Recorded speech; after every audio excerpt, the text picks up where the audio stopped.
दोस्तों, ये कहानी उस दौर की है जब अरावली की हरियाली से घिरी घाटियों में बसा था एक छोटा मगर बेहद सम्मानित राज्य, जिसका नाम था कुशालगढ़। वहां का राजा था वीर सिंह, एक ऐसा नाम जो सिर्फ तलवार की धार से नहीं बल्कि अपनी समझदारी और निष्पक्ष न्याय से जाना जाता था। उसकी तलवार दुश्मनों की रूह तक को चीर देती थी, लेकिन उसका न्याय ऐसा था कि अपने हों या पराए, सब एक सी उम्मीद लेकर उसके दरबार में आते थे। लोग कहते थे कि राजा वीर सिंह की आंखों से झूठ भी घबरा जाता है और उसके दरबार में सच को कभी गवाही की जरूरत नहीं पड़ती। दूर दूर के राजा तक अपने झगड़े उसके पास भेजते थे, क्योंकि वहां न्याय मिलना तय था, बिना डर, बिना पक्षपात के। इसी अद्भुत न्याय की ख्याति सुनकर एक दिन एक अजनबी दूर के देश से कुशालगढ़ आ पहुंचा। वो ये जानना चाहता था कि क्या वाकई एक राजा बिना किसी साक्ष्य के सिर्फ अपनी समझ से सही गलत का फैसला कर सकता है। उसे परखने का इरादा लेकर वो नगर में घूमता हुआ एक हलवाई की दुकान पर जा पहुंचा। उसने मिठाइयां खरीदी और जैसे ही हलवाई अंदर मिठाई लेने गया, उस अजनबी ने गल्ले में से चुपके से एक मुट्ठी भर सिक्के निकाल लिए। लेकिन किस्मत ने साथ नहीं दिया। हलवाई ने देख लिया। दोनों में बहस शुरू हो गई। अजनबी कहता रहा कि ये सिक्के उसके हैं और हलवाई कहता कि गल्ले से चोरी हुए हैं। मामला सीधे राजा के दरबार में पहुंचा। पूरा दरबार सांस रोके सुन रहा था। दोनों पक्ष अपने अपने तर्क दे रहे थे, पर सबकी निगाहें बस एक चेहरा देख रही थीं, राजा वीर सिंह का, जो शांत था लेकिन उसकी आंखों में सोच का तूफान था। गलती कहीं भी होती तो या तो राजा की न्यायप्रियता पर सवाल उठते या फिर प्रजा का भरोसा टूटता। तभी राजा ने धीमे स्वर में कहा, एक बड़ा पीतल का बर्तन लाओ, उसमें पानी गर्म करो और सारे सिक्के उसमें डाल दो। सब चकित थे। ये कैसा न्याय है? कुछ ही देर में पानी की सतह पर हल्की सी चिकनाई और मिठास की सुगंध तैरने लगी। राजा ने मुस्कुराकर कहा, ये सिक्के हलवाई के हैं, मिठाइयों का इन पर लगा हुआ है। अगर ये बाहर से लाए गए होते तो इन पर घी की परत न होती। इतना सुनते ही पूरा दरबार तालियों और प्रशंसा की गूंज से भर उठा। अजनबी की आंखें भर आईं। वो घुटनों के बल गिर पड़ा और बोला, महाराज, मैं आपकी परीक्षा लेने आया था, पर खुद ही असफल हो गया। आप सच्चे न्याय के प्रतीक हैं। राजा ने शांत स्वर में कहा, न्याय तलवार से नहीं, बुद्धि और सच्चाई से होता है। और उस दिन कुशालगढ़ में न सिर्फ न्याय की जीत हुई, बल्कि पूरे राज्य को यह याद दिला दिया गया कि सच्चा राजा वही होता है जो तलवार से पहले दिल से राज करता है। बेशक राजा वीर सिंह के पास धन, वैभव, सेना और 7-7 रानियों तक की संपन्नता थी, लेकिन उसके दिल के किसी कोने में एक खालीपन हर वक्त टीस मारता रहता था। एक ऐसी कमी जिसे न तो कोई खजाना भर सकता था और न ही कोई युद्ध जीत मिटा सकता था, और वो थी संतान का न होना। 7 रानियों के होते हुए भी उसके महल में नन्ही किलकारियों की गूंज नहीं थी। जब भी वो राजसी झरोखे से बाहर देखता और किसी दासी के गोद में बच्चा मुस्कुराता तो उसकी आंखें भर आतीं। उसे लगता कि उसका महल कितना सूना है, जैसे सोने के सिंहासन पर बैठा हो लेकिन दिल में चुप्पी हो। हर त्योहार, हर आयोजन उसे यह सोचने पर मजबूर कर देता कि उसके बाद इस गद्दी का उत्तराधिकारी कौन होगा। वो कल्पना करता कि अगर उसका अपना बेटा होता तो आज उसके कंधों पर बैठा राजमहल की गलियों में हंसता खेलता घूम रहा होता। ये पीड़ा अकेले राजा की नहीं थी, पूरी प्रजा भी इस दुख में भागीदार थी।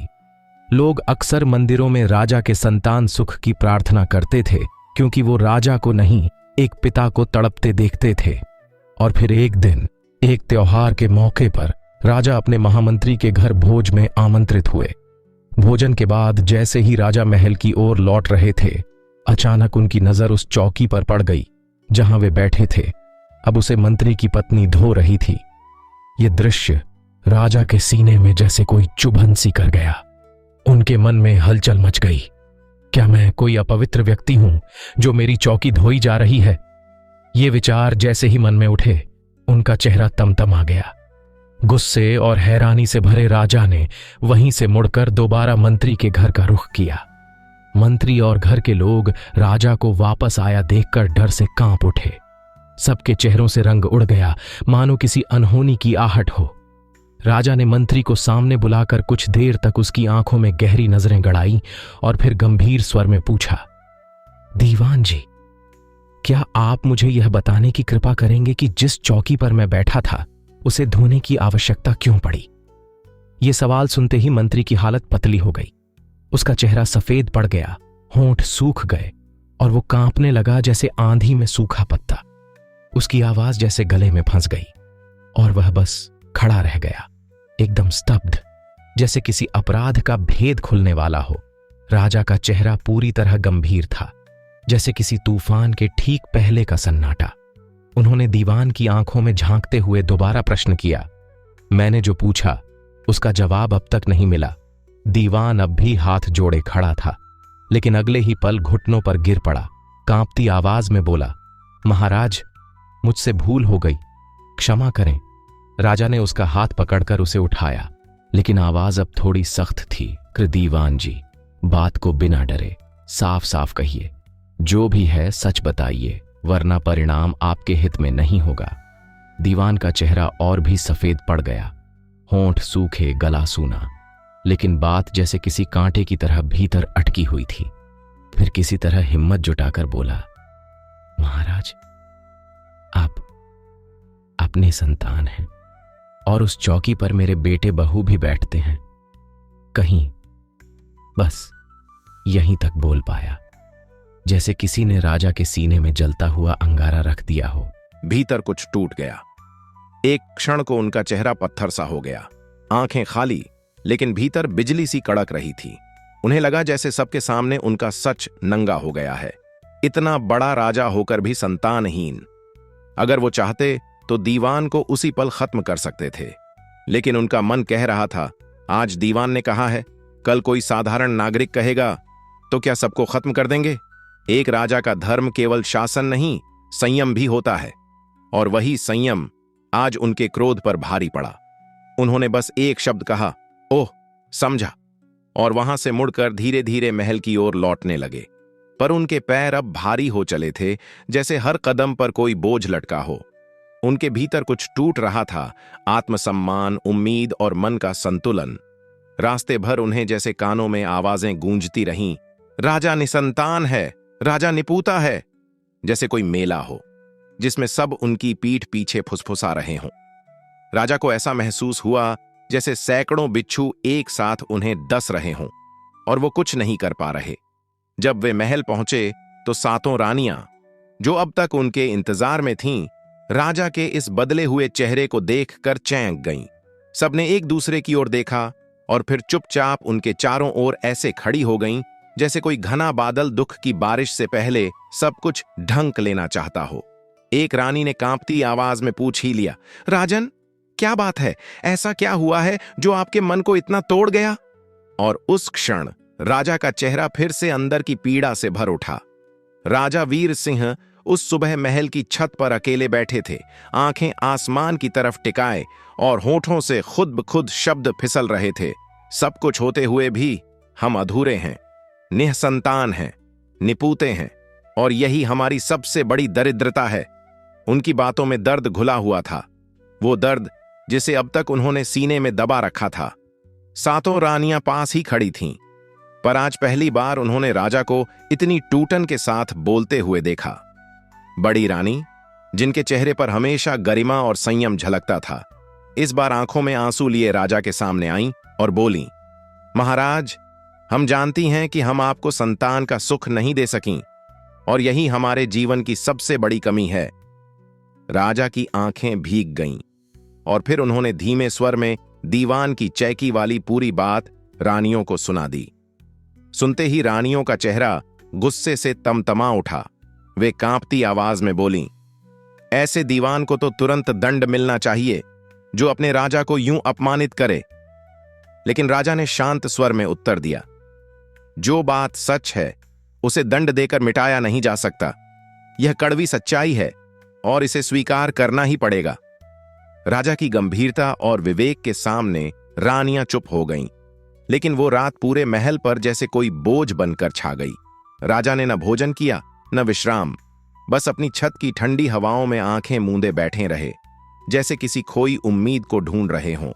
अगली सुबह जब हल्की सुनहरी रोशनी पूरे आकाश में फैल रही थी और बगीचे की घास ओस से चमक रही थी, तभी रानी वायु सेवन के लिए राजपट की ओर निकली। वो हल्की चाल से टहलती हुई थोड़ी दूर पहुंची ही थीं कि एक गली से सामने से आती हुई एक मालिन दिखाई दी, जिसके सिर पर फूलों की टोकरी थी। लेकिन जैसे ही उसकी नजर रानी पर पड़ी, वह ठिठक गई और बिना कुछ कहे तुरंत पीछे मुड़ गई। रानी को यह अजीब सा लगा। उन्होंने जोर से आवाज लगाई, ए, रुक जाओ, वापस क्यों जा रही हो? मालिन डर के मारे कांपने लगी और सिर झुकाए हुए बोली, महारानी जी, पहले आप मुझे 7 बार माफ कर दीजिए। रानी ने हैरानी से कहा, ठीक है, बोलो। तब मालिन ने सिर झुकाए हुए कांपती आवाज में जो कहा, वो रानी के दिल में तीर बनकर चुभ गया। महारानी जी, आप निसंतान हैं। मैं रोज सुबह फूल बेचने निकलती हूं और सुबह सुबह जिस चेहरे का पहला दर्शन हो, उसी पर मेरी दिन की कमाई टिकी होती है। अगर किसी निरु संतान का चेहरा देख लिया जाए तो दिन भर की सारी बिक्री बैठ जाती है। यही वजह थी कि मैं लौट गई। रानी ने जैसे ही मालिन की बात राजा को बताई, मानो कोई पुराना घाव फिर से हरा हो गया। वो घाव जो कभी पूरी तरह भरा ही नहीं था। राजा वीर सिंह का चेहरा एकदम सूनापन ओढ़ चुका था और उनका दिल एक बार फिर उसी गहरे दुख में डूब गया जहां कोई सांत्वना पहुंच ही नहीं सकती थी। उन्हें महसूस हुआ कि सब कुछ होते हुए भी वो सबसे ज्यादा खाली हैं, जैसे कोई सागर हो जिसमें लहरें तो हैं पर किनारा नहीं। उस रात उन्होंने बहुत देर तक अकेले बैठकर सोचा, क्या अब वक्त आ गया है कि सब कुछ छोड़कर संन्यास ले लिया जाए? क्या अब वो खुद से और दुनिया से दूर कहीं खो जाएं? लेकिन वो जानते थे, अगर उन्होंने खुलकर कहा कि वे राजपाट त्यागना चाहते हैं तो दरबार में तूफान आ जाएगा। रानियां उन्हें रोकेंगी, दीवान विरोध करेगा, प्रजा भी कहेगी, राजा की प्रजा ही तो संतान है, फिर वो क्यों भाग रहे हैं? इसलिए उन्होंने चुपचाप एक योजना बनाई। अगली सुबह उन्होंने राजकाज का पूरा भार दीवान को सौंप दिया और तीर्थ यात्रा का बहाना बनाकर अकेले ही निकल पड़े। किसी को कुछ भनक तक नहीं लगी। सबको यही कहा कि कुछ ही दिनों में लौट आएंगे, लेकिन मन के किसी कोने में वो खुद जानते थे, ये वापसी अब शायद कभी ना हो। सुबह सुबह जब पूरा महल, नगर और प्रजा नींद में डूबी थी, राजा अपने राजमहल को चुपचाप छोड़कर निकल पड़े। उनके कदम भारी थे, लेकिन मन का संकल्प पत्थर से भी मजबूत। राजपट को पीछे छोड़ते हुए वो अब एक पगडंडी पर चल पड़े थे और जब मुड़कर देखा तो उनका विशाल महल अब दूर कहीं एक धुंधली बिंदु सा दिख रहा था। उन्होंने कल्पना की, अब तक रानियां जाग चुकी होंगी, रो रही होंगी, उनकी आंखें दरवाजे की ओर टिकी होंगी। एक पल के लिए राजा का मन डगमगाया, लेकिन फिर उनके भीतर से एक कठोर स्वर गूंजा, कमजोर मत बनो। और वे आगे बढ़ते गए तेजी से। पैरों में अब छाले पड़ चुके थे। भूख और प्यास एक साथ सताने लगी थी। यह पहला मौका था जब राजा एक आम इंसान की तरह नंगे पांव अकेले और बेबस चल रहा था। दोपहर होते होते वे एक जंगल में पहुंच गए, घना, वीरान और एकदम सन्नाटे से भरा हुआ। वहां तक पहुंचते पहुंचते हवा तक थम चुकी थी। पेड़ जो अब तक सरसराते थे एकदम चुप थे, जैसे सबने राजा से मुंह फेर लिया हो। हर दिशा में सिर्फ मौन, डरावना मौन। उन्हें लगा अब तो भाग्य ही नहीं, प्रकृति भी उनसे रूठ गई है।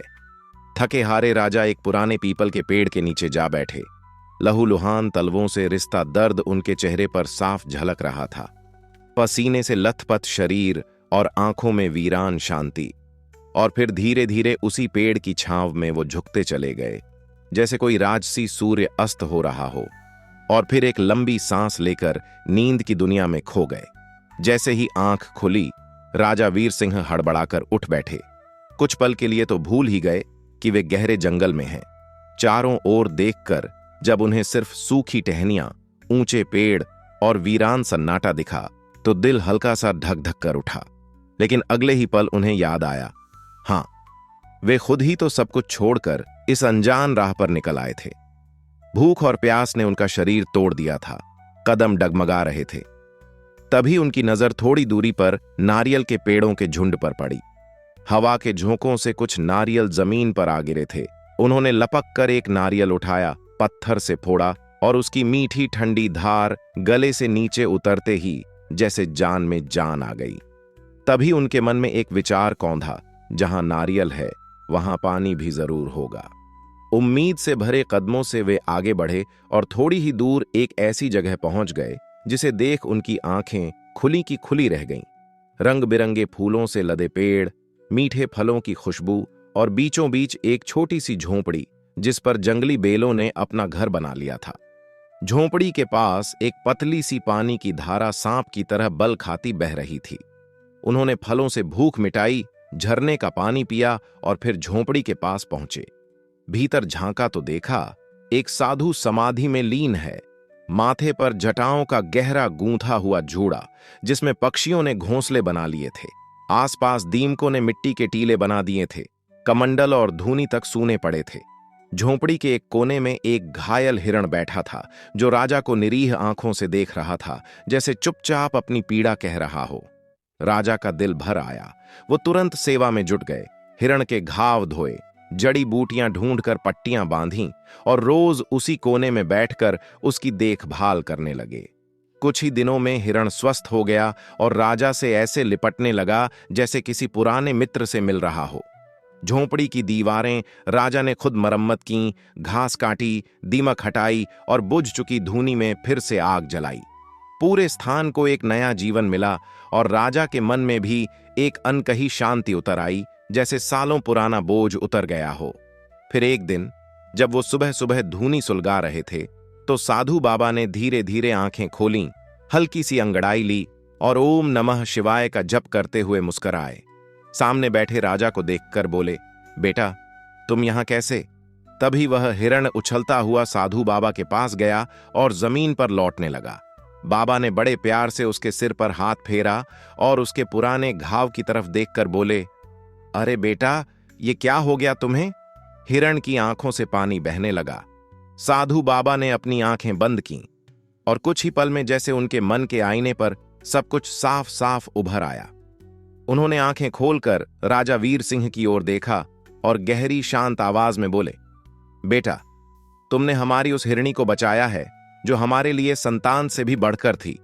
हम तुम्हारी सेवा से बेहद प्रसन्न हैं। मांगो क्या चाहते हो? राजा के भीतर जैसे वर्षों से दबा हुआ दर्द बाहर फूट पड़ा। आंखें नम हो गईं और हाथ जोड़ते हुए वो बोला, महाराज धन दौलत सब है, वैभव है, पर मन खाली है। आप तो जान ही गए होंगे मेरा असली दुख क्या है। बाबा ने दोबारा आंखें मूंदी और क्षण भर बाद बोले, हां तुम निसंतान हो, यही तुम्हारी पीड़ा है। चिंता मत करो बेटा, तुम्हारी इच्छा जरूर पूरी होगी। फिर बाबा ने झोंपड़ी के कोने से अपना लकड़ी का डंडा उठाया और राजा की ओर बढ़ाकर बोले, इसे लेकर उस दिशा में जाओ, वहां एक पुराना आम का पेड़ मिलेगा। इस सोटे से बस एक बार पेड़ पर प्रहार करना, जो पहला आम नीचे गिरे उसे उठाकर अपनी सबसे प्रिय रानी को खिला देना। पर ध्यान रखना, लोभ मत करना, एक ही आम लेना, चाहे वह कैसा भी हो। यही तुम्हारे भाग्य की परीक्षा है। इतना कहकर बाबा फिर से ध्यान में चले गए और ओम नमः शिवाय का स्वर झोंपड़ी में गूंजने लगा। राजा के चेहरे पर उम्मीद की एक नई रोशनी चमकने लगी। वो डंडा लेकर चल पड़े, दिल में यह सोचते हुए कि सातों रानियों में किसे ये आम खिलाए, बड़ी रानी को या सबसे छोटी, या जो सबसे ज्यादा उसकी सेवा में रहती है। तभी उसकी सोच टूटी।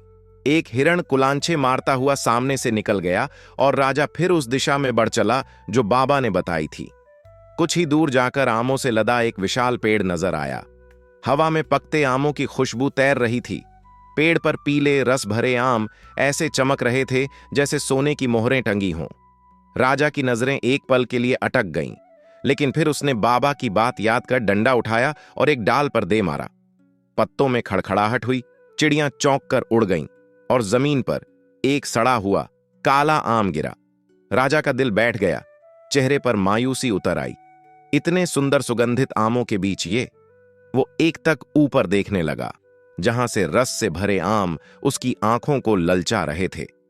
वो बाबा की चेतावनी भूल गया और फिर एक बार सोटा उठाया, इस बार सोचकर कि कोई अच्छा आम तोड़ ले। लेकिन जैसे ही उसने फिर से पेड़ पर मारा, डंडा पेड़ पर ही उलझ गया और सड़ा आम जो जमीन पर पड़ा था वो भी अचानक हवा में उड़ता हुआ वापस पेड़ पर जा लगा। यह देखकर राजा सन्न रह गया, जैसे पेड़ ने उसे उसके लोभ का जवाब दे दिया हो। उस एक क्षण में उसे समझ आ गया कि सिर्फ आम ही नहीं, भाग्य भी उसे एक ही बार मौका देता है, और अगर लोभ किया तो हाथ आए हुए फल भी वापस छिन सकते हैं। जैसे ही राजा वीर सिंह ने देखा कि पेड़ से फिर एक सड़ा हुआ आम गिरा है, उनके भीतर जैसे सारी उम्मीद की लौ एक पल को डगमगा गई। वो सोचने लगे, अब साधु बाबा को क्या जवाब देंगे। शर्म और निराशा से भरे उन्होंने पत्थर तक फेंके, पर कोई आम नहीं गिरा। अंततः हारकर वे फिर झोंपड़ी की ओर लौटे। बाबा अब भी धूने के पास शांत भाव से बैठे जाप कर रहे थे। राजा को निःशब्द और खाली हाथ लौटते देख बाबा ने आंखें खोलीं और गहरी नजरों से देखा, फिर हल्के व्यंग्य से बोले, क्यों बेटा, मैंने पहले ही कहा था, लोभ मत करना, लोभ ही तो हर दुख का जड़ है। अब संतान की आशा छोड़ दो, यही तुम्हारे कर्मों का फल है। साधु बाबा के स्वर में ऐसी कठोरता थी जो राजा के भीतर तक चुभ गई। राजा वहीं जमीन पर गिर पड़ा, हाथ जोड़कर विनती करने लगा, महाराज, एक आखिरी मौका दीजिए, अब गलती नहीं होगी, मैं शपथ लेता हूं, इस बार कोई लोभ नहीं करूंगा। बाबा ने गहरी सांस ली और फिर धीमे स्वर में बोले, ठीक है, अंतिम अवसर दे रहा हूं, ये मेरी खड़ाऊं ले जाओ, इससे पेड़ पर मारना, तुम्हारा पुराना सोटा भी नीचे आ जाएगा, लेकिन ध्यान रखना, अगर इस बार भी लोभ किया तो फिर कुछ नहीं कर पाऊंगा। राजा ने सिर झुकाकर खड़ाऊं ली और एक बार फिर पेड़ की ओर बढ़ गया। इस बार रास्ता पहचाना हुआ था, पर मन में संशय अब भी गूंज रहा था। अब कौन सा आम गिरेगा, कहीं फिर वही सड़ा हुआ तो नहीं। पेड़ के पास पहुंचकर राजा ने आंखें बंद कीं, एक लंबी सांस ली और फिर बाबा की खड़ाओं को पूरे यकीन के साथ घुमाकर पेड़ पर फेंक दिया। और आश्चर्य की बात, इस बार पहले से भी ज्यादा सड़ा हुआ गंधाता आम गिरा। राजा की आंखें एक पल को पथरा गईं, लेकिन इस बार उन्होंने दोबारा मारने का प्रयास नहीं किया। आम उठाया और चुपचाप बाबा के पास लौट आया। बाबा ने हल्के मुस्कान के साथ पूछा, आ गए बेटा? हां महाराज, राजा ने धीमे स्वर में जवाब दिया। बाबा ने कहा, तो अब जाओ, यही आम अपनी सबसे प्रिय रानी को खिला देना, तुम्हें संतान की प्राप्ति अवश्य होगी। पर महाराज, ये आम। राजा कुछ कहने ही वाला था कि बाबा ने बीच में ही टोक दिया, मैंने कहा ना, समय व्यर्थ मत करो, जाओ। और फिर वो फिर से समाधि में लीन हो गए। राजा ने कोई और सवाल नहीं किया। अब वो चल पड़ा, उसी आम को हाथ में लेकर, जो बाहर से सड़ा हुआ था, लेकिन अब राजा के लिए उम्मीद और आशीर्वाद का प्रतीक बन चुका था। उसे अब रास्ता कठिन नहीं लग रहा था। उसके चेहरे पर अब भी सच्ची खुशी थी, कंधों पर हल्कापन और मन में यह विश्वास कि चाहे आम जैसा भी हो, अब उसका भाग्य बदलने वाला है। रास्ते भर वो कभी धीमे चला, कभी दौड़ा, कभी मुस्कुराया। उसे बस यही जल्दी थी कि जल्द से जल्द महल पहुंचे और किसी एक रानी को वो आम खिला दे। और जैसे ही वो महल के गेट पास पहुंचा, उसकी आंखों के सामने एक नया दृश्य बनने लगा, ऐसा दृश्य जो शायद उसका आने वाला भविष्य था। राजा वीर सिंह जैसे ही राजमहल की ऊंची मीनार को दूर से चमकता हुआ देखता है, उसके दिल में एक अलग ही तरंग उठती है। मन ही मन वो उस दृश्य को जी रहा था जो उसने रास्ते में कल्पना में देखा था। एक छोटे से बालक की किलकारी पूरे महल को गूंजा रही है। वो नन्हा सा राजकुमार घुटनों के बल चलता हुआ राजा की गोद में आता है और राजा उसे प्यार से सीने से लगा लेता है। पूरा राज्य जश्न मना रहा है और राजकुमार अब धीरे धीरे बड़ा होकर राज्य के कामों में भी राजा का साथ दे रहा है। पर जैसे ही उसकी आंखों ने हकीकत में वो महल देखा, उसकी कल्पना टूट गई और कदम फिर से तेज हो गए, दिल में ये पक्का भरोसा लेकर कि शायद अब उसका जीवन बदलने वाला है। लेकिन महल में सब कुछ वैसा नहीं था जैसा उसने चाहा था। उसके जाने के बाद दीवान को जो जिम्मेदारी मिली थी, वो धीरे धीरे लोभ और सत्ता की भूख में बदल गई थी। दीवान अब राजगद्दी खुद के नाम करना चाहता था और इसके लिए उसने महलों का वातावरण ही विषैला बना दिया।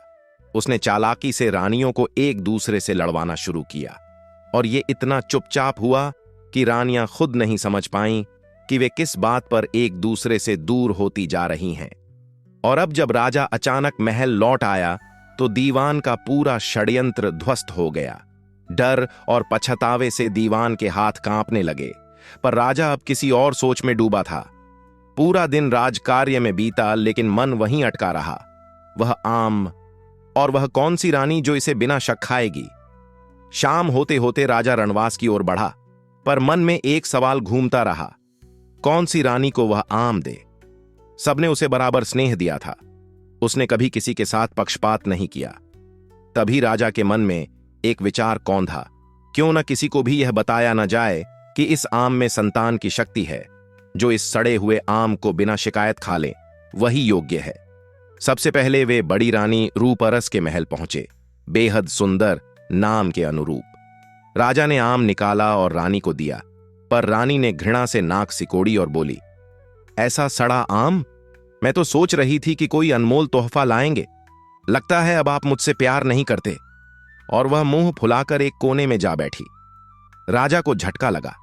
फिर निराश होकर दूसरी रानी नैनर्स के पास पहुंचे, जिसकी आंखों पर मोहित होकर उन्होंने विवाह किया था। जब आम सामने आया तो वह अपनी बड़ी बड़ी आंखें नचाते हुए बोली, हे भगवान, क्या यही देखने को बची थी मैं? इससे तो अच्छा था कि मेरी आंखें फूट जाती, पर यह न देखती। नहीं, मैं ये नहीं खाऊंगी।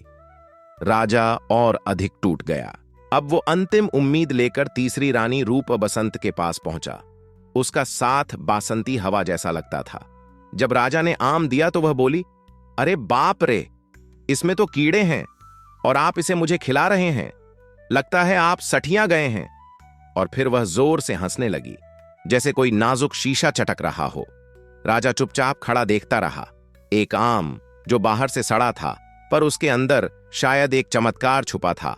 पर उसे खाने वाला चाहिए था, जो सिर्फ स्वाद या सुंदरता नहीं, बल्कि राजा के दिल को समझता हो, और शायद वो अभी तक मिला नहीं था।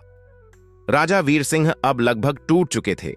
6 रानियों को उन्होंने वो सड़ा हुआ मगर चमत्कारी आम खाने को दिया, लेकिन हर एक ने उसे देखकर उनका उपहास किया, उनकी नीयत पर सवाल उठाए और यहां तक कह डाला कि राजा अब बूढ़ा हो चला है, उसे होश नहीं रहा।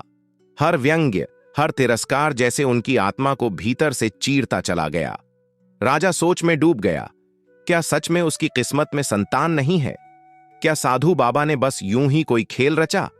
अब विश्वास भी डगमगाने लगा था। मन किया कि रानियों को सब कुछ साफ साफ बता दे, पर तभी एक नाम उनके जहन में उभरा, शीलावती। वो 7वीं रानी, जो हमेशा विनम्र रही, शिष्ट रही, और जिसके महल की चौखट उन्होंने सालों से पार नहीं की थी। बस एक पुरानी बात को लेकर मन में गांठ बन गई थी। लेकिन अब जब हर रास्ता बंद हो चला, तो राजा ने आखिरी उम्मीद लेकर कदम बढ़ाया उसी महल की ओर। रानी शीलावती ने राजा को देखा तो उसकी आंखों में एक शांत सी खुशी झलकने लगी। उसने बड़ी आत्मीयता से स्वागत किया और धीरे धीरे चलकर पास आई। पंखा झलते हुए बोली, बहुत दिनों बाद दर्शन हुए नाथ। सुना है तीर्थ पर गए थे, कब लौटे? उसकी बातों में मिठास थी, मुस्कान में सच्चा स्नेह। राजा कुछ नहीं बोले, बस जेब से वो आम निकाला और चुपचाप उसकी हथेली पर रख दिया, जैसे अपनी सारी पीड़ा उसी के हाथों में सौंप दी हो। रानी ने आम को देखा, फिर राजा के थके चेहरे को, और एक पल भी सोचे बिना बोली, आप मेरे पति हैं, मेरे देवता। आप अगर अपने हाथों से जहर भी देंगे तो मैं आंख बंद करके उसे भी स्वीकार कर लूंगी। और इतना कहकर उसने पहले उस सड़े आम को माथे से लगाया, फिर पूरे विश्वास और प्रसन्नता से खा लिया। राजा की आंखों से आंसू बह निकले, जो आंसू खुशी के थे, विश्वास के थे, और उस क्षण के थे जब उन्हें लगा कि शायद अब जीवन में सच्चा मोड़ आ चुका है। उन्होंने रानी को अपने सीने से लगा लिया और कहा, शीलावती, आज तुमने मेरा टूटता विश्वास संभाल लिया। आज मुझे अपने किए पर पछतावा हो रहा है। वो दिन याद है जब हंसी में कहे एक शब्द पर मैंने तुम्हें अकेला छोड़ दिया था, और तुमने आज भी उतना ही स्नेह दिया जितना पहले था। तभी रानी का पाला हुआ तोता, जो इंसानों की बोली बोल सकता था और हर सुबह राम राम करता था, जोर जोर से बोलने लगा, राजा आया, राजा आया। रानी ने आम खाया, जैसे वो भी अपनी खुशी जाहिर कर रहा हो। रानी ने आम का छिलका पास में फेंक दिया, जिसे उस तोते ने तुरंत उठाकर चबाना शुरू कर दिया, और जो गुठली उसने खिड़की से अस्तबल की ओर फेंकी, वो सीधे उस बूढ़ी लंगड़ी घोड़ी के पास गिरी, जो पिछले युद्ध में घायल होकर अपनी एक टांग गंवा चुकी थी, और उसने वो गुठली भी चबा ली। भाग्य की रेखाएं भी कभी कभी ऐसी दिशा मोड़ती हैं कि स्वयं समय भी चौंक जाए, और वही हुआ। जिस आम को हर कोई सड़ा मानकर ठुकरा चुका था, वही आम जब रानी शीलावती ने पूरे विश्वास से खाया, तो कुछ ही सप्ताहों बाद खबर आई कि रानी गर्भवती हैं। ये खबर जैसे किसी बिजली की चमक की तरह पूरे राज्य में फैल गई। ढोल बजने लगे, मंदिरों में घी के दिए जल उठे, और राजा वीर सिंह तो जैसे बरसों की तपस्या का फल पा चुके हों, खुशी से झूम उठे। शीलावती को अब राजमहल की देवी सा सम्मान मिलने लगा।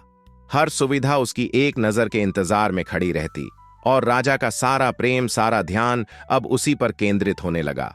लेकिन जहां प्रकाश होता है, वहां कहीं न कहीं ईर्ष्या की परछाइयां भी जन्म लेने लगती हैं। बाकी रानियां जल उठीं। मन ही मन वे सोचने लगीं, जिनके रहते कभी सिंहासन पर उनके पुत्र की कल्पना की जाती थी, अब वह स्थान सबसे छोटी रानी के गर्भस्थ संतान को क्यों मिल रहा है। धीरे धीरे उनके दिलों में उपेक्षा की आग धधकने लगी, और अंततः इस चिंगारी ने षड्यंत्र का रूप ले लिया। उन्होंने अपने भीतर की जलन को एक योजना में बदला, और इस बार दीवान को भी साथ मिला लिया। वो दीवान जो खुद सत्ता की लालसा में जल रहा था। राजा के कानों में धीरे धीरे जहर भरने लगा। महाराज, छोटी रानी के महल में कोई पराया पुरुष आता है, रात भर ठहरता है, और भोर होने से पहले चुपचाप चला जाता है। शुरू में राजा ने इन बातों को एक कान से सुनकर दूसरे से निकाल दिया। शीलावती जैसी सुलझी रानी पर वे कैसे शक कर सकते थे। लेकिन जब हर तरफ से यही बातें सुनने को मिलीं, जब हर रानी, हर सलाहकार यही रट लगाने लगे, तो राजा का मन भी डगमगाने लगा। एक तरफ श्रद्धा थी, दूसरी तरफ शक की दीवार खड़ी हो रही थी। और फिर आया वो रात, एक ऐसी रात जब अंधेरा जैसे आसमान से रिस कर धरती पर बिछ गया था। राजा सो रहे थे गहरी नींद में, शायद शीलावती और अपने भावी पुत्र के सपनों में डूबे हुए। तभी बड़ी रानी रूपरस चुपचाप कमरे में दाखिल हुई। उसने झकझोरते हुए कहा, महाराज उठिए, अनर्थ हो गया है। राजा चौंक उठे। क्या हुआ? महाराज, अब तो हम सभी कलंकित हो जाएंगे। छोटी रानी, किसी पराये पुरुष के साथ, ये गर्भ आपका नहीं। और इतना कहकर उसने तलवार म्यान से निकाल राजा के सामने रख दी। लीजिए महाराज, वार कीजिए, मैं इस कलंक से मरना पसंद करूंगी। राजा गुस्से से कांप उठे। क्या बकवास कर रही हो? रूपरस ने एक गहरी सांस ली। यदि आपको मेरी बात पर भरोसा नहीं, तो चलिए खुद देख लीजिए। और हां, अगर यह बात झूठ निकली तो मेरी सजा आप तय कीजिए। मृत्यु दंड भी मंजूर। राजा का चेहरा तमतमा उठा। ठीक है, लेकिन अगर यह आरोप झूठा निकला तो परिणाम तुम जानती हो। हां महाराज, लेकिन अगर सच हुआ तो? रूपरस के चेहरे पर एक अजीब सा व्यंग्य तैर गया। राजा ने अब और कुछ नहीं सुना। वो उत्तेजना में आ गए। जल्दी से वस्त्र बदले और बिना किसी को बताए शीलावती के महल की तरफ चल पड़े। महल में सन्नाटा पसरा था। चारों तरफ गहरी नींद में डूबे सैनिक और सेवक, और तारों का हल्का उजाला जैसे उस नींद को और गहरा बना रहा था।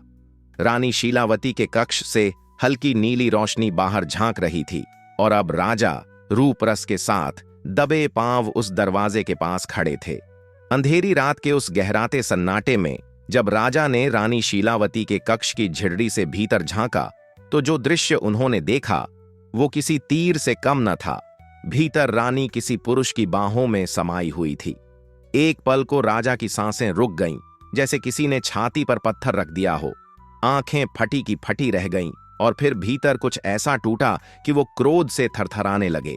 दिल में आग भड़क उठी, माथे की नसें तन गईं और गला गरज उठा। दरवाजा खोलो! दूसरी बार फिर वही आदेश। अब की बार मुट्ठियां किवाड़ों पर पड़ रही थीं। हलचल मच गई। भीतर का पुरुष सकपकाकर अलग जा खड़ा हुआ, और जैसे ही दरवाजा खुला, राजा भीतर घुसे और उस व्यक्ति को दोनों हाथों से पकड़कर घसीट लाए। तमाशा देखकर अन्य रानियां भी वहां इकट्ठा हो गईं। गुस्से में तमतमाए राजा ने हंटर उठाया और उस युवक पर बरस पड़े। कौन है तू? युवक बेतहाशा मार सहता रहा, फिर घुटनों के बल गिरते हुए चीखा, महाराज, मैं पुरुष नहीं, बड़ी रानी की दासी चमेली हूं। उन्होंने ही मुझे डराकर धमकाकर पुरुष वेश में रानी शीलावती के कमरे में भेजा था। मैं निर्दोष हूं। ये सुनते ही राजा जैसे झटके से होश में लौटे। तब तक कोने में बैठी शीलावती डर से कांप रही थी। उसकी आंखों में डर, अपमान और वेदना का समुंदर उमड़ रहा था। राजा वीर सिंह के भीतर कुछ टूट भी गया और कुछ जाग भी गया। उन्होंने गुस्से से सभी रानियों की तरफ देखा और गहरी भारी आवाज में बोले, कृ शर्म आनी चाहिए तुम सबको मैंने एक एक मौका दिया था, पर तुमने मेरी आस्था का मजाक उड़ाया। अब जब शीलावती मां बनने वाली है तो तुम उसे मिटाने में जुट गईं। याद रखो, उसका बच्चा इस राज्य का वारिस है, तुम्हारा भी है। आज मैं माफ कर रहा हूं, लेकिन अगर फिर से ऐसी ओछी हरकतें हुई तो दंड भी उतना ही कठोर होगा। इतना कहकर राजा वहां से लौट गए, लेकिन रानियां तो जैसे अपने अपमान की आग में और भी सुलग उठीं। बाहर से वे रानी शीलावती से बहन सा व्यवहार करती। दीदी रानी, आराम कीजिए, हम है ना। कोई उसका पंखा झलती, कोई उसके पांव दबाती, कोई उसके लिए हलवा बनवाती। और राजा ये सारा दिखावा देखकर बेहद संतुष्ट थे। उन्हें लगता कि अब महल में प्रेम का वातावरण लौट आया है। लेकिन उस नकली हंसी के पीछे चल रहा था एक और षड्यंत्र। धीरे धीरे उन्होंने रानी शीलावती की दासी को अपने लालच में फंसा लिया। अब सारी योजना और आसान हो गई थी। उस काली सन्नाटे भरी रात में, जब चांद बादलों की ओट में छिपा था और पेड़ झूमते पत्तों से रहस्यमयी सरसराहट कर रहे थे, रानी शीलावती को कुछ पता नहीं था कि उसकी जिंदगी किस मोड़ पर आ चुकी है। दूध में मिलाए गए जहर जैसे गहरे नशे से बेहोश होकर जब उसकी आंखें खुलीं, तो खुद को एक अजीब से संदूक में बंद पाया। गला सूखा हुआ, बदन भारी और आस पास सिर्फ गहराता सन्नाटा। संदूक अब बहते बहते एक गहरे जंगल की जड़ों में अटका पड़ा था और चारों ओर खड़ी थीं कुछ जंगली स्त्रियां, आंखों में जिज्ञासा, चेहरों पर कठोरता, लेकिन मन में एक अजीब सी कोमलता। मैं कहां हूं? कराहती आवाज में रानी ने पूछा। जंगल में, एक औरत ने शांत स्वर में जवाब दिया। जंगल? मैं? क्यों? शीलावती की आंखें फैल गईं, उसके दिल की धड़कनें बढ़ गईं। तभी उसकी नजर अपनी प्यारी तोती पर पड़ी, जो उसी संदूक में बंद थी और अब आजाद होकर उसके पास आकर बैठ गई। और फिर मानो समय थम गया, तोती ने इंसानों की जुबान में रानियों की पूरी साजिश खोलकर रख दी। जंगली औरतें दंग रह गईं, कभी तोती को देखती, कभी रानी को। शीलावती के चेहरे पर दुख, अपमान और डर की सारी परतें एक साथ उतर आईं। राजा, क्या तुम भी सुरक्षित हो? यह सोचकर उसका मन कांप गया। उसे अंदेशा हुआ कि रानियां राजा को भी धोखे से कैद करवा चुकी होंगी। जाने क्या क्या सोचते हुए उसने जंगल की ओर नजर डाली। सिर्फ वीरानियां, अनजाने रास्ते और अनजाना भविष्य। लेकिन तभी उसके मन में एक ठोस निश्चय जागा। नहीं, मैं टूटूंगी नहीं। मैं अपने बच्चे को जन्म दूंगी, उसे सुरक्षित रखूंगी, चाहे जैसे भी। उसकी आंखों में आग सी जलने लगी। अब वो सिर्फ एक रानी नहीं थी, वो एक मां थी, अपने बच्चे के लिए लड़ने वाली। जब उसने जंगली औरतों से कहा, मैं आप लोगों के साथ रहना चाहती हूं, तो वे चौंकी जरूर, पर नारी दिल ने नारी दर्द को पहचान लिया था। वे बोलीं, तुम तो रानी हो, हम तो रूखा सूखा खाते हैं, क्या रह पाओगी ऐसे? जंगल की गहराइयों में, जहां हर सुबह सूरज की रोशनी पत्तों की ओट से छनकर नीचे आती थी और पक्षियों की चहचहाहट रानी शीलावती के दिन की शुरुआत करती थी, वहीं अब उनका जीवन जंगली औरतों के बीच एक साधारण इंसान की तरह कटने लगा था। एक दिन जब उन औरतों ने पूछा, तुम रानी हो, कब तक रह पाओगी ऐसे रूखे सूखे जीवन में? तो शीलावती हल्के से मुस्कुराईं और बोलीं, आप भी तो मेरी ही तरह इंसान हैं। जब आप रह सकती हैं तो मैं क्यों नहीं? वक्त बीतता गया और रानी उन सबके साथ मिलकर जंगल के कामों में हाथ बंटाने लगी। कभी फल चुनती, कभी पानी भरती और कभी झोंपड़ी की मरम्मत करती। अब वो एक नई दुनिया की रानी बन चुकी थीं। उधर कुशलगढ़ के महल में राजा वीर सिंह अंदर ही अंदर टूटते जा रहे थे। शीलावती की याद और उसकी तलाश ने उन्हें बेचैन कर रखा था। परंतु रानियों ने षड्यंत्र रचकर दीवान की मदद से राजा को ही बंदी बना लिया और राज्य में यह ऐलान करवा दिया कि महाराज बीमार हैं। बाहर किसी को अंदर आने की इजाजत नहीं थी। यहां तक कि हर बार जब लंगड़ी घोड़ी राजा के सामने आती तो शीलावती की याद उनके मन को तोड़ देती। इसलिए एक दिन उस घोड़ी को भी जंगल में छुड़वा दिया गया। पर किस्मत का खेल देखिए, वही घोड़ी भटकते भटकते उस जंगल में पहुंच गई जहां रानी शीलावती रह रही थीं। उसे देखकर रानी की आंखों में आंसू भर आए, जैसे कोई भूला हुआ अपना मिल गया हो। रानी ने घोड़ी को गले से लगाया, प्यार किया और अपने पास रख लिया। फिर वक्त के पन्ने ऐसे पलटे कि कुछ महीनों में ही एक सुंदर बालक अजय सिंह रानी की झोंपड़ी में जन्मा। उसकी किलकारियां जैसे सूनी झोंपड़ी को मंदिर बना देती, पेड़ पौधे जैसे झूमते, फूल गिरते, मानो प्रकृति खुद रानी के दुख पर मलहम रख रही हो। धीरे धीरे तोते के एक नन्हे हीरामन और घोड़ी के एक श्वेतांग ने भी जन्म लिया। और फिर समय बीतता गया। रानी बूढ़ी होने लगीं, चेहरा झुर्रियों से भर गया, बाल सफेद हो गए, पर उनकी ममता वैसी ही प्रखर रही। उधर अजय सिंह अब बलशाली और साहसी युवक बन चुका था। धनुष बाण का उस्ताद, शिकार में निपुण, आंखों में तेज और कंधों में अपार बल। वह बार बार मां से अपने पिता के बारे में पूछता, पर रानी हर बार टाल देती। और फिर एक दिन उसने गुस्से में कहा, मां, अब और नहीं, या तो सच्चाई बताओ या मैं यहां से चला जाऊंगा। रानी कांप गईं, चेहरा सूख गया और उनकी आंखों से रोते हुए पूरी कहानी बाहर बह निकली। कैसे रानियों ने षड्यंत्र रचा, कैसे उन्हें जंगल में फेंकवा दिया गया और कैसे अजय सिंह का जन्म हुआ। राजकुमार को जैसे दो अलग दुनिया एक साथ दिखाई दी, एक पिता के वैभव की और दूसरी मां की वेदना की। उसने कहा, मैं पिताजी से जाकर सब कहूंगा, पर मां ने रोते हुए मना कर दिया। नहीं बेटा, तेरी सौतेली माएं अब भी वही हैं। क्या वे तुझे अपनाएंगी? क्या राजा अब भी जीवित हैं? लेकिन अजय सिंह टस से मस नहीं हुआ। अब मैं बच्चा नहीं रहा मां, मैं संकटों से भिड़ सकता हूं। मां ने विरोध किया, पर मन ही मन उसे बेटे की हिम्मत पर गर्व भी हुआ। 2 दिन तक मां बेटे में खामोशी छाई रही। फिर अजय सिंह ने मां से माफी मांगी और कहा, मैं तब जाऊंगा जब खुद को इतना योग्य बना लूं कि अपने हक छीन सकूं, तब जाकर ही राजा से मिलूंगा। घने जंगलों की वो सुबह बहुत ही भावुक थी, जब राजकुमार अजय सिंह अपनी मां शीलावती से विदा लेने के बाद श्वेतांग घोड़े पर सवार हो अपने भविष्य की तलाश में निकल पड़ा था। हीरामन तोता आकाश में उसके आगे आगे उड़ता जा रहा था और पीछे मां अपनी झोंपड़ी के बाहर खड़ी आंसुओं से भीगी आंखों से उसे जाते देख रही थी। जैसे ही घोड़ा धूल उड़ाता दूर हुआ, राजकुमार ने मुड़कर ऊंची आवाज में कहा, मां, चिंता मत करना, मैं जल्दी लौटूंगा। फिर एक आखिरी चाबुक घोड़े को मारते ही वह हवा से बातें करने लगा। उधर झोंपड़ी के बाहर खड़ी मां, वो लंगड़ी घोड़ी और हीरामन, तीनों की आंखें नमी से डबडबाई थीं। राजकुमार चलते चलते कुम्हलगढ़ के करीब पहुंच गया। कई दिनों की लगातार यात्रा से थका हुआ अजय सिंह जैसे ही एक सुंदर बागीचे के पास पहुंचा, उसने घोड़े को एक पेड़ से बांधा और उसी पेड़ की छांव में टिककर सो गया। लेकिन वह बाग तो राजकुमारी कनकौती का था, जहां किसी भी पुरुष का प्रवेश वर्जित था। थोड़ी देर में ही राजकुमारी अपनी सहेलियों के साथ वहां स्नान के लिए पहुंची।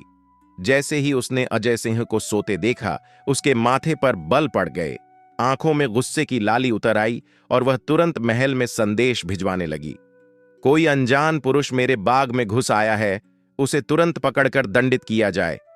फिर वह खुद तालाब में सहेलियों संग उतर गई और राजहंसनियों की तरह तैरने लगी। पर तभी तालाब के किनारे एक विशालकाय अजगर सरकता हुआ उनकी ओर बढ़ने लगा। सभी के चेहरे डर से पीले पड़ गए और देखते ही देखते वह कनकौती के चारों तरफ लिपट गया। राजकुमारी ने चीखकर पुकारा, बचाओ, कोई बचाओ। उसी पल श्वेतांग की हिनहिनाहट ने राजकुमार की नींद तोड़ी। उसने कान लगाए, किसी स्त्री की चीखें हवा में तैर रही थीं। बिना देर किए राजकुमार ने तलवार निकाली और आवाज की दिशा में दौड़ पड़ा। दृश्य भयावह था। कनकौती पर अजगर लिपटा हुआ था। उसकी सहेलियां डर से रो रही थीं। अजय सिंह थोड़ी देर के लिए सहम गया, लेकिन अगले ही पल वह पूरे साहस के साथ आगे बढ़ा। अजगर उसकी तरफ फुफकारता हुआ बढ़ा और एक जोरदार सांस खींची। अगर अजय सिंह पास के पेड़ को न पकड़ता तो सीधा अजगर के मुंह में समा जाता, लेकिन वह चूका नहीं। उसने एक भारी पत्थर उठाया और अजगर के सिर पर दे मारा, फिर अपनी तलवार से उसे टुकड़ों में काट डाला। खून के फव्वारे फूट पड़े, लेकिन कनकौती की जान बच गई। जब राजकुमारी की आंखें खुलीं तो सामने वही योद्धा खड़ा था, साहसी, बलिष्ठ और राजसी तेज से दमकता हुआ। वह कुछ पल उसे देखती रही, फिर मन ही मन बुदबुदाई, इतना सुंदर युवक, लगता है कोई राजकुमार ही है। लेकिन सहेलियों की नजरें देख वह शर्मा गई और तुरंत दौड़कर पीछे हट गई। इतने में बाघ के फाटक से सैनिकों का शोर गूंजा, वो रहा पुरुष, पकड़ो उसे! और चारों ओर से घेराबंदी कर दी गई। राजकुमार ने अभी पूरी तरह सांस भी नहीं ली थी कि चारों तरफ भाले और तलवारें तनी थीं, और तभी घोड़े की टापों के बीच राजा कनकौवती का पिता वहां आ पहुंचा। सूरज की आखिरी किरणें जब कुम्हलगढ़ की पहाड़ियों के पीछे ढल चुकी थीं, तब कनकौवती के महल के बाग में खड़ा राजकुमार अजय सिंह खुद को सैनिकों से घिरा पाता है, और तभी सिंहासन पर बैठा राजा उसकी तरफ कठोर दृष्टि से देखता हुआ गरजता है, कौन हो तुम? राजकुमार ने सीधा उत्तर दिया, मैं एक इंसान हूं। राजा सोचते हुए बोला, यहां क्यों आए? ये राजकुमारी का बाग है, किसी पुरुष का प्रवेश वर्जित है। जानते हो इसकी सजा क्या होती है? बिना डरे अजय सिंह ने आंखों में आंखें डालकर जवाब दिया, मौत। तभी तालाब की ओर से कनकौवती आगे बढ़ी, भीगी जुल्फें और कांपती आवाज ली बोली, पिताजी, इन्हें कुछ मत कहिए, इन्होंने ही मेरी जान बचाई है। और उसने वो जगह दिखाई जहां अजगर के टुकड़े पड़े थे, फिर सारी घटना विस्तार से कह सुनाई। राजा की मुद्रा बदल गई, वे भावुक हो उठे, हम तुमसे बहुत प्रसन्न हैं पुत्र, बोलो क्या मांगते हो? अजय सिंह मुस्कुराया, महाराज, आपकी कृपा ही पर्याप्त है। मैंने ये सब कोई इनाम के लिए नहीं किया, ये तो मेरा धर्म था। उसके निर्भीक शब्दों और विनम्र भाव से राजा बेहद प्रभावित हुए। उन्हें यकीन हो चला कि ये कोई साधारण युवक नहीं, बल्कि किसी कुलीन कुल का बेटा है। तभी कनकौवती की धीमी आवाज ने सन्नाटा चीर दिया, पिताजी, इन्हें महल चलिए, मैं ऐसे वीर पुरुष को जीवन भर पूजना चाहती हूं। राजा चौंक कर बोले, क्या मतलब? कनकौवती की नजरें झुक गईं, गाल लाल पड़ गए। इन्होंने मेरी जान बचाई है और मैं इन्हें ही अपना जीवन साथी मानती हूं। राजा ने गंभीरता से उसे देखा, फिर बोले, बेटी, सोच लो। कनकौवती ने सीधा उत्तर दिया, सोच लिया पिताजी, क्षत्राणी एक बार ही अपना वर चुनती है और मैंने इन्हें चुन लिया है। राजा की आंखें भर आईं। उन्होंने कनकौवती को सीने से लगा लिया और फिर अजय सिंह की ओर मुड़कर कहा, आओ बेटे, आज से तुम हमारे दामाद हो, अब यही रहो। लेकिन राजकुमार ने नर्म स्वर में कहा, पिताजी, अभी तो मैं देशाटन पर निकला हूं, कुछ अनुभव बटोर लूं, फिर वापस आकर यहीं रहूंगा। कनकौवती ने भावुक होकर राजकुमार के चरणों को स्पर्श किया और कहा, श्रावणी, तीज को आधी रात तक यदि आप नहीं आए तो मैं चिता में बैठ जाऊंगी। अजय सिंह ने उसकी पीठ पर हाथ रखा और धीमे स्वर में बोला, मैं जरूर आऊंगा, तुम्हारी कसम। राजा ने चलते वक्त उसे एक अद्भुत शस्त्र भेंट किया, बेटा, इसे अपने पास रखना, इसका वार कभी खाली नहीं जाता, ये संकट में तुम्हारा सबसे बड़ा सहारा बनेगा। राजकुमार ने उसे अपनी कमर से बांध लिया और सबको प्रणाम कर आगे की यात्रा पर निकल पड़ा। नदी, पहाड़, जंगल पार करते हुए जब वह सुजानगढ़ की सीमा में पहुंचा, तब तक सूरज ढल चुका था और अंधेरे ने धीरे धीरे आसमान से उतरकर धरती को अपनी बाहों में भर लिया था। शहर के बाहर एक सराय में वह थका मांदा सा रुका। सुजानगढ़ की उस पुरानी सराय में रात जैसे बहुत धीमी थी, पर राजकुमार अजय सिंह की आंखों से नींद कोसों दूर थी। उसकी सोचों में बस कनकौवती ही थी, उसका चेहरा, उसकी भीगी जुल्फें, उसकी आंखों की मासूमियत। पर यात्रा की थकान धीरे धीरे भारी होती चली गई और नींद ने उसे अपनी बाहों में ले लिया। सुबह जब उसकी आंख खुली तो सराय की छत पर धूप की चादर फैली हुई थी और हवा में हल्का गुलाबी उजास तैर रहा था। भटियारिन से गर्म पानी मंगवाकर उसने नहाया, भोजन किया और फिर शहर की तरफ निकल पड़ा। लेकिन जैसे जैसे वह सुजानगढ़ के भीतर गया, उसके कदम थमने लगे। ये कैसा शहर है? सड़कें वीरान, चेहरे बुझी हुई आग जैसे, कोई हंसी, कोई बातचीत तक नहीं। हर ओर सन्नाटा, हर शख्स जैसे किसी अनजानी पीड़ा को लिए चल रहा हो। अजय सिंह ने जब कुछ लोगों से पूछा कि शहर में ये मातम क्यों है, तो कोई सीधी बात कहने को तैयार नहीं था। सबकी नजरें जमीन पर गड़ी थीं और होंठों पर एक मौन शिकायत थी। वह पूरे दिन भटकता रहा और जब शाम का सूरज अस्त होने को आया, तब राजमहल के फाटक बंद होते देख उसका कौतूहल और बढ़ गया। घरों के दरवाजे भी बंद होने लगे। मानो कोई आंधी आने वाली हो। तभी उसकी नजर एक घर के आंगन में बैठी एक लड़की पर पड़ी। वह आंसू बहाते हुए पूरियां तल रही थी। अजय सिंह चौंका और पास जाकर पूछा, बहन, तुम रो क्यों रही हो? त्योहार जैसा पकवान बना रही हो, पर चेहरा ऐसा उदास क्यों है? लड़की ने पहले तो टालने की कोशिश की, लेकिन फिर फूट पड़ी, भैया, हमारे राजा वीरसेन ने एक बार एक भयानक राक्षस से युद्ध किया था, पर दुर्भाग्य से वे हार गए। राक्षस ने कहा कि अगर अपनी जान बचानी है तो रोज एक मनाटे की रसोई और एक आदमी की बलि देनी होगी, वरना वो पूरे नगर को खत्म कर देगा। राजा ने इनकार किया तो राक्षस रातों में लोगों को उठाकर मारने लगा। अंत में राजा को झुकना पड़ा। अब हर घर की बारी तय है। मेरा नंबर आज है, और आज रक्षाबंधन भी है। मेरे माता पिता नहीं रहे, और आज मेरे इकलौते भाई को बलि के लिए भेजना है। सोचिए, कल किसकी कलाई पर राखी बांधूं? ये कहते कहते उसके हाथ रुक गए। आंसू थाली में गिरने लगे। अजय सिंह का दिल कांप उठा। उसने बिना एक पल गंवाए कहा, बहन, आज से मैं तुम्हारा भाई हूं। तेरे असली भैया की जगह मैं जाऊंगा राक्षस के सामने। तू पूरियां बना, राखी कल भी बंधेगी। जैसे ही राजकुमार ने बहन के दुख से भरी आंखों में झांका, उसका मन और भी दृढ़ हो गया। पर लड़की की आंखों में एक और ही तूफान था। उसने कांपती आवाज में कहा, नहीं भैया, ये पाप मुझसे नहीं होगा। तू भी किसी की औलाद है, किसी की उम्मीद, किसी की रगों में बहता खून है। जैसे मेरे भाई को खोने का दर्द है, वैसे ही तुझे खोने का दर्द तेरे घर वालों को होगा। लेकिन राजकुमार ने धीमी मुस्कान के साथ कहा, मेरी कोई बहन नहीं है। अगर तू मुझे भाई माने तो मेरा जीवन इसी काम में लगा देना मेरा सौभाग्य होगा। आज उस राक्षस का अंत होकर रहेगा। लड़की की आंखों में विस्मय और डर दोनों थे। भैया, आज तक कई बहादुर आए, सब मारे गए, तू भी। मैं देखना चाहता हूं मेरी किस्मत क्या लिखी है। अजय सिंह की आवाज में अडिग विश्वास था। लड़की की आंखें डबडबा आईं। उसने धीरे से कहा, ठीक है भैया, जो तेरी मर्जी।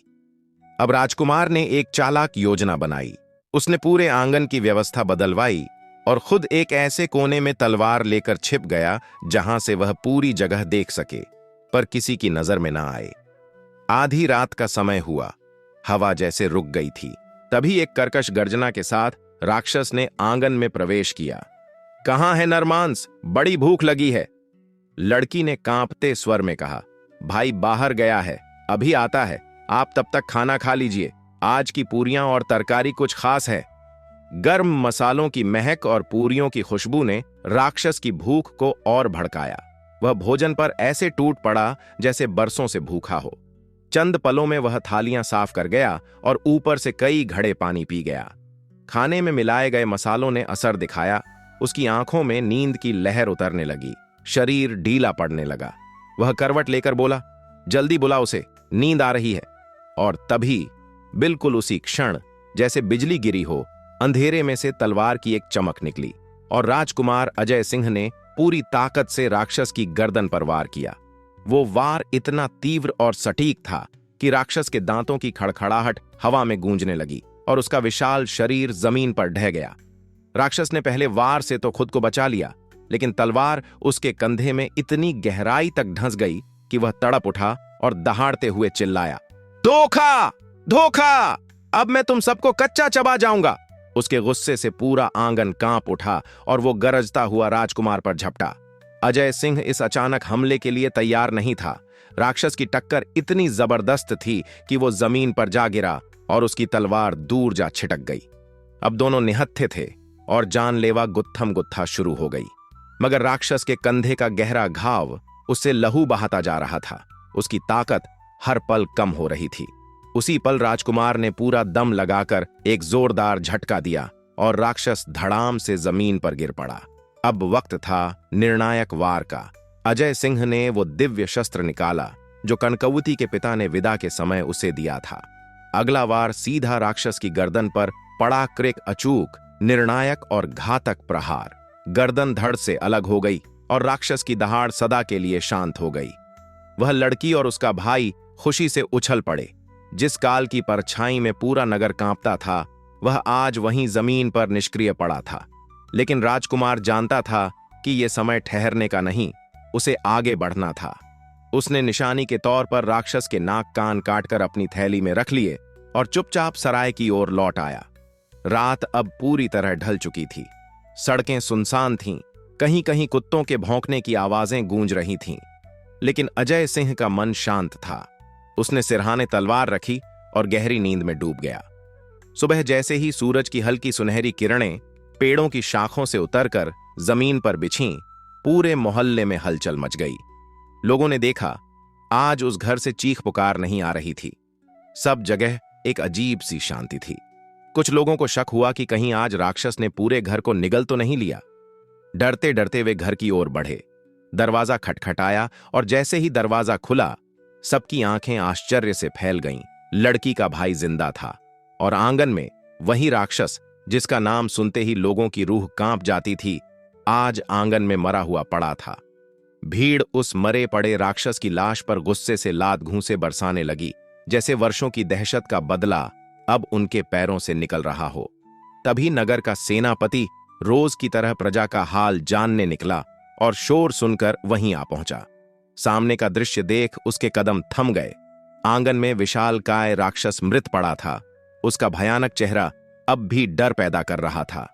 चारों ओर लोग खड़े थे, पर जैसे ही सेनापति की गूंजती आवाज आई, किसने मारा है इस राक्षस को? भीड़ में से एक के बाद एक कई आवाजें उठीं। मैंने मारा है। नहीं महाराज, मैंने मारा। और फिर एक के बाद एक 3-4 लोग झूठे दावे करने लगे। सेनापति को तुरंत राजा की वो सार्वजनिक घोषणा याद आ गई, जो कोई भी इस राक्षस का अंत करेगा उसे आधा राज्य और राजकुमारी का हाथ मिलेगा। उसी क्षण एक लोभी विचार उसके मन में आया, क्यों न मैं ही दावा कर दूं? न कोई गवाह, न कोई सबूत। उसने गंभीर होते हुए भीड़ को घूरा और गरज कर बोला, चुप रहो सब, तुम सब झूठ बोल रहे हो। इस राक्षस को मैंने मारा है और जो कोई विरोध करेगा उसे सीधे जेल भेज दूंगा। सेनापति की आंखों की कड़वाहट और आवाज की धमक ने लोगों को डरा दिया। वे सभी सहम गए और सिर झुकाकर हामी भर दी। यहां तक कि उस लड़की को भी डराकर वही बयान देने को मजबूर कर दिया गया जिसके भाई की आज बलि दी जानी थी। फिर सेनापति सीधा महल पहुंचा, जहां राजा वीरसेन अपने विश्राम कक्ष में शांत बैठे थे। सेनापति ने घुटनों के बल झुककर कहा, महाराज, आज मैं आपके लिए बहुत बड़ी खुशखबरी लेकर आया हूं और आपकी उस घोषणा के अनुसार इनाम का पात्र भी हूं। राजा ने गरिमामय स्वर में कहा, बोलो सेनापति, क्या खबर है? सेनापति ने थोड़ी बनावटी हिचक के साथ कहा, पहले वचन दीजिए कि जो आपने सबके सामने घोषणा की थी वह निभाएंगे। राजा बोले, हम क्षत्रिय हैं सेनापति, वचन से पीछे नहीं हटते। अब बताओ क्या खबर है? सेनापति ने आंखें झुकाकर उत्तर दिया, महाराज, वह राक्षस जिसने नगर को भय में जकड़ रखा था, उसे मैंने मार गिराया है। उसकी लाश नगर के बीचों बीच पड़ी है। यह सुनकर राजा की आंखें चमक उठीं, चेहरा खिल गया। सेनापति, आज तुमने न केवल हमारा बल्कि पूरे राज्य का भारी संकट दूर किया है। हम बहुत प्रसन्न हैं। हमारे वचन के अनुसार हम तुम्हें आधा राज्य सौंपते हैं और साथ ही अपनी इकलौती बेटी का विवाह भी तुम्हारे साथ निश्चित करते हैं। विवाह की तैयारियां शुरू करो, जश्न मनाओ। आज हमारे राज्य में नया सूरज निकला है। राजा वीरसेन अपनी आंखों में गर्व और चेहरे पर चमक लिए। सेनापति के साथ उस राक्षस की लाश को देखने चल पड़े और जब वह वहां पहुंचे तो दृश्य वाकई रोंगटे खड़े कर देने वाला था। राक्षस की खून से सनी भारी और भयंकर लाश जमीन पर पड़ी थी। उसका सिर धड़ से अलग पास ही रखा था। लंबे लंबे नुकीले दांत और मोटी फटी फटी सी आंखें उसका खतरनाक चेहरा अब भी आतंक की याद दिला रही थीं। पूरे नगर में यह खबर बिजली की तरह फैल चुकी थी कि राक्षस अब नहीं रहा और उसे मारने वाले का नाम सेनापति हर गली, हर चौराहे पर गूंज रहा था।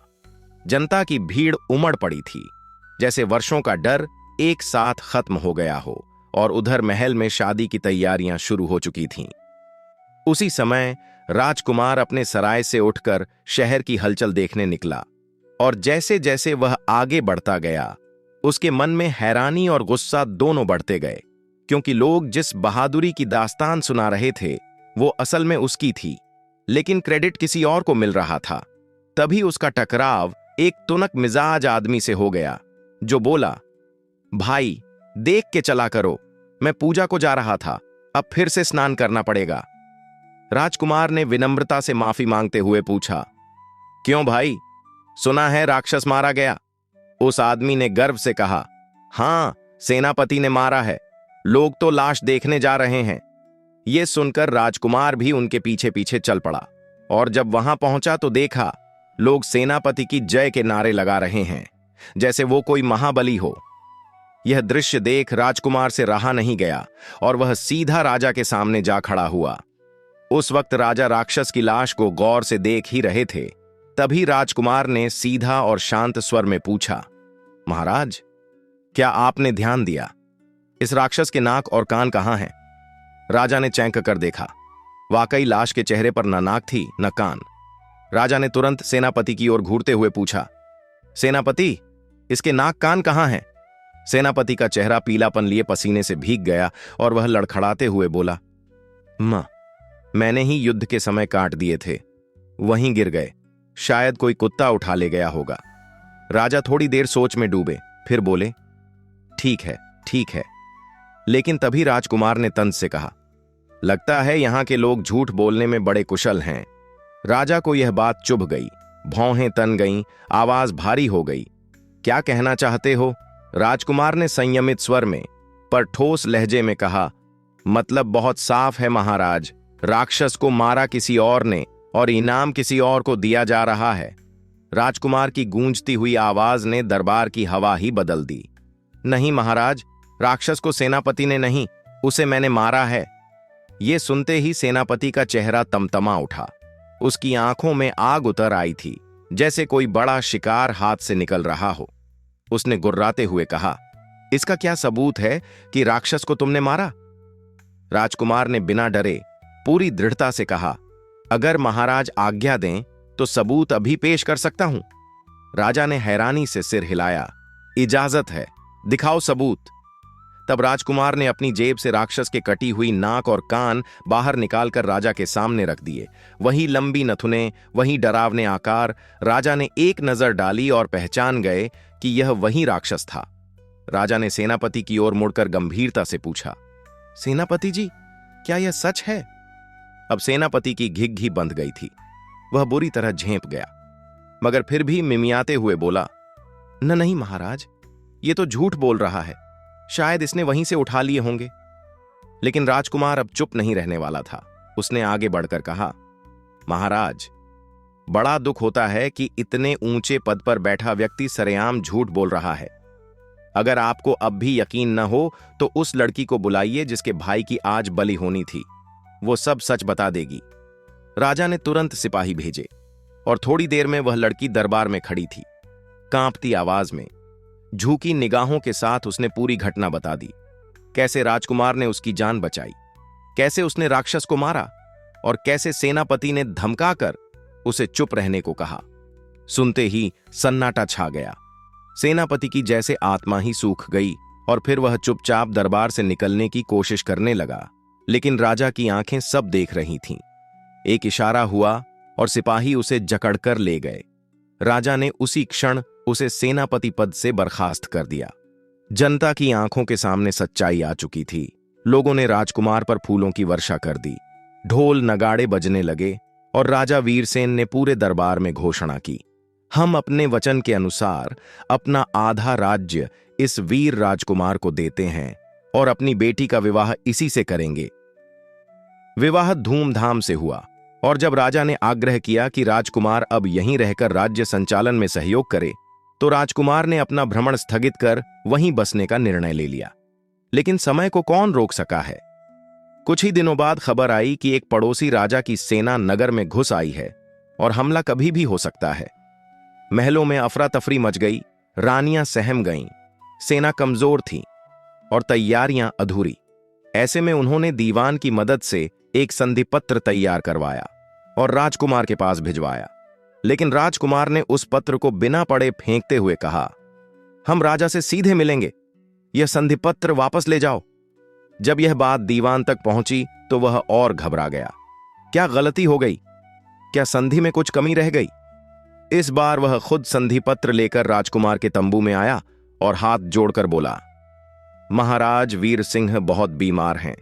वे स्वयं नहीं आ सकते, इसलिए उन्होंने मुझे भेजा है। उसकी आंखों में विनती थी। राजकुमार के मन में गहरी आशंका उठी। दीवान को छुपा रहा है और हालात इतने सीधे नहीं हैं जितने दिख रहे हैं। उसने साफ और सख्त स्वर में कहा, नहीं, हम महाराज से ही मिलना चाहते हैं, चाहे वे जिस भी हाल में हों। उन्हें यहां लाया जाए, वरना हम बात आगे नहीं बढ़ाएंगे। दीवान ने राजकुमार की दृढ़ता देखी तो उसके पास कोई विकल्प नहीं बचा। वह भारी मन से महल लौटा और रानियों को सारी बात बताई। अब रानियों के सामने भी कोई रास्ता नहीं था। अगर उन्होंने राजा को नहीं भेजा तो राजकुमार की सेना महल पर धावा बोल देगी। लेकिन असली सच्चाई यह थी कि राजा वीर सिंह को तो उन्होंने पहले ही बंदी बना रखा था ताकि वे खुद राज्य की सत्ता संभाल सकें। जैसे ही राजा को अंधेरी कोठरी से निकाला गया, उनकी आंखों में अजीब सी बेचैनी थी। मुझे आज क्यों बाहर निकाला गया है? उन्होंने झल्लाकर पूछा। बड़ी रानी ने संक्षिप्त उत्तर दिया, अब गुस्से का समय नहीं है। आपको तैयार होकर एक संधिपत्र लेकर जाना होगा। राजा चौंके। कैसा संधिपत्र? दीवान आगे आया और बोला, आपका नगर घिर चुका है। अगर आप नहीं गए तो हम सब मारे जाएंगे, और जनता को हमने कह रखा है कि आप बीमार हैं। अगर अब आप चुपचाप न गए तो लोग कहेंगे आपने जानबूझकर अपने ही नगर को पराया कर दिया। क्या आप अपने नाम पर यह कलंक चाहेंगे? राजा, जो वर्षों से अपमान सह रहे थे, अब विवश हो चुके थे। उन्होंने हार मान ली और तैयार होकर राजकुमार के तंबू में पहुंचे। लेकिन वहां का दृश्य देख उनका मन दहल उठा। राजकुमार ने उन्हें अत्यंत सम्मान से बिठाया। शाही भोजन परोसा गया। रानियां पंखा झलने लगीं और युवतियां हाथ जोड़े खड़ी रहीं। इतने मान सम्मान से राजा के मन में एक डर उठने लगा। कहीं भोजन में जहर न मिला हो, कहीं दीवान ने ही उन्हें मरवाने की योजना तो नहीं बनाई। जैसे ही उन्होंने कांपते हाथ से पहला निवाला उठाया, राजकुमार ने उनका हाथ पकड़ लिया और भावुक स्वर में बोला, पिताजी, क्षमा करें, मैं आपका ही बेटा अजय सिंह हूं। ये दोनों आपकी बहुएं हैं, और ये रही मेरी मां रानी शीलावती, जिन्हें महल से निकाल दिया गया था। कृपया पहले इन्हें स्वीकार करें, फिर भोजन करें। यह सुनते ही राजा वीर सिंह जैसे पत्थर से पिघल गए। उनकी आंखों से आंसू बह निकले। उन्होंने देखा कि वर्षों पहले खोया हुआ बेटा आज सामने खड़ा है। वो रानी शीलावती, जिसकी स्मृति उन्हें सालों से सताती थी, आज उनके सामने खड़ी है। राजा ने भर्राई आवाज में कहा, बेटा, और राजकुमार को गले से लगा लिया। राजकुमार भी भावुक होकर उनके चरणों में झुक गया और बोला, पिताजी। एक टूटा हुआ परिवार फिर से जुड़ गया था। जैसे ही राजा वीर सिंह ने अपने बेटे को गले लगाया, उस भावुक क्षण में रानी शीलावती, जो अब तक चुपचाप पंखा झल रही थीं, आगे बढ़ीं और राजा के चरणों में झुकती हुई बोलीं, नाथ, मैंने आपकी अमानत की रक्षा की है, जैसे भी बन पड़ा, अब आप इसे संभालिए। उन्होंने नम आंखों से राजकुमार की ओर इशारा किया। राजा ने कांपते हाथों से शीलावती को उठाया और भर्राए स्वर में बोले, शीलावती, तुम्हारे जाने के बाद से ही मेरा मन छटपटाता रहा है। मैं तुम्हें कभी भूल नहीं पाया, लेकिन मैं विवश था। इन महलों की दीवारों में ही मैं एक कैदी बना रहा, इन रानियों और दीवान की साजिशों में फंसकर। यह सुनते ही राजकुमार अजय सिंह का चेहरा गुस्से से तमतमा उठा। पिताजी, अब आपको और सहने की जरूरत नहीं है। अब मैं सक्षम हूं और अब किसी अन्याय को बर्दाश्त नहीं किया जाएगा। तभी दीवान धीरे धीरे खिसकने की कोशिश करने लगा, पर राजा की गूंजती आवाज ने उसे रोक दिया। ठहरो, तुम्हारा हिसाब अभी बाकी है। बहुत अत्याचार सहा है इस महल ने। दीवान को पकड़ लिया गया और जब उसे मृत्युदंड की घोषणा सुनाई गई तो वह जमीन पर गिर पड़ा। उसका चेहरा पीला पड़ गया। कांपते हुए बोला, महाराज, कृपा करें, मैं निर्दोष हूं। मुझे इन रानियों ने डराकर धमकाकर इस षड्यंत्र में शामिल किया। मैंने जानबूझकर कुछ नहीं किया। और फिर उसने पूरा सच उगल दिया। कैसे अन्य रानियां शीलावती से जलती थीं, कैसे उसे संदूक में बंद कर नदी में बहा दिया गया। रानी शीलावती ने भी अपनी व्यथा सुनाई। वो सर्द रातें, जंगलों में अकेली भटकना, बेटे को बचाकर रखना, ये सब सुनकर राजा वीर सिंह फूट फूट कर रो पड़े। उन्होंने तत्काल अपने आदेश में सभी षड्यंत्री रानियों को मृत्यु दंड देने की घोषणा कर दी। रानियां रोती गिड़गिड़ाती रहीं, माफी मांगती रहीं, पर राजा का हृदय नहीं पसीजा। तब राजकुमार ने हाथ जोड़कर कहा, पिताजी, चाहे इन्होंने कितना ही पाप क्यों न किया हो, पर ये भी मेरी माताएं हैं, कृपा करके इन्हें क्षमा करें। राजा ने बेटे की भावुक अपील को स्वीकार कर लिया और रानियों को क्षमा दे दी गई। सभी रानियों ने रोते हुए अजय सिंह को गले लगाया, बहुओं को आशीर्वाद दिया और रानी शीलावती से माफी मांगी। उस दिन महल में बस खुशी ही खुशी थी, जैसे कई वर्षों की पीड़ा का अंत हो गया हो। कुछ समय बाद एक दिन राजा वीर सिंह ने अजय सिंह को बुलाकर कहा, बेटा, अब मैं वृद्ध हो चला हूं, राजकाज का भार अब तुम उठाओ। मैं तो अब जंगल जाकर ईश्वर का भजन करना चाहता हूं, ताकि अगले जन्म में भी मुझे तुम्हारे जैसा बेटा मिले। अजय सिंह ने बहुत समझाया, पर राजा नहीं माने और एक शुभ मुहूर्त में सारा शासन सौंपकर वन की ओर चले गए। अब कुशालगढ़ के सिंहासन पर राजकुमार अजय सिंह विराजमान हुए। उनके राज्य में राज्य ने हर दिशा में तरक्की की। वे अपने पिता की तरह ही न्यायप्रिय, पराक्रमी और जनप्रिय राजा साबित हुए। और इस तरह खत्म होती है उस राजकुमार की कहानी जिसने एक राक्षस को नहीं, बल्कि महलों के भीतर छिपे कई चेहरों को हराया। तो दोस्तों, कैसी लगी ये कहानी? अगर अच्छी लगी हो तो नीचे कमेंट जरूर करें और ऐसी ही दिल छूने वाली रोमांचक कहानियां सुनने के लिए हमारे चैनल को सब्सक्राइब करना न भूलें। धन्यवाद। राधे राधे।